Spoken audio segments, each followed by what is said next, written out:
Good morning to you. Tuesday, the 29th of September, more than 1 million people have now died from COVID-19, marking a grim milestone in the spread of the virus. This according to a tally kept by Johns Hopkins University in the United States. America, Brazil and India account for nearly half of that total.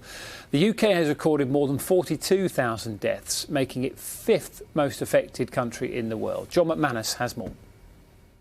It's been less than a year since the first cases of what became known as COVID-19 were first identified in Wuhan in China. The entire city was put into lockdown, and the pictures of the measures adopted by the authorities to halt the virus's spread flew around the world. Now the number of deaths globally has hit 1 million. The number of confirmed infections is more than 33 million. The worst hit country? The United States, followed by Brazil and India. With more than 42,000 deaths, the UK is the fifth most affected country, though each government calculates its figures differently.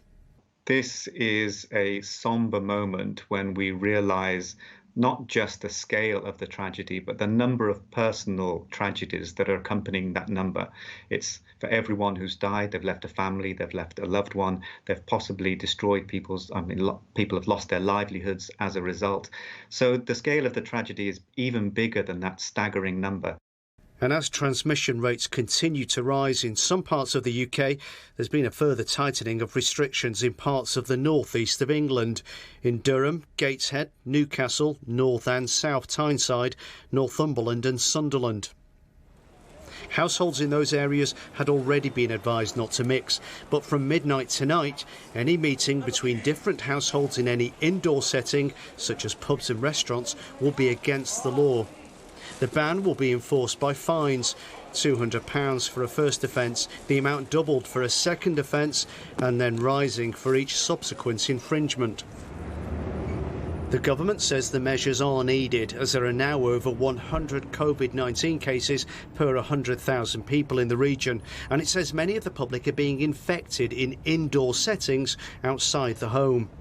But the announcement appears to have come as a surprise to local council leaders. What's concerned me is that this announcement has been made without any notice whatsoever to either us as local authorities or to our local police. And that's deeply worrying when it comes to making sure that we're all working together here.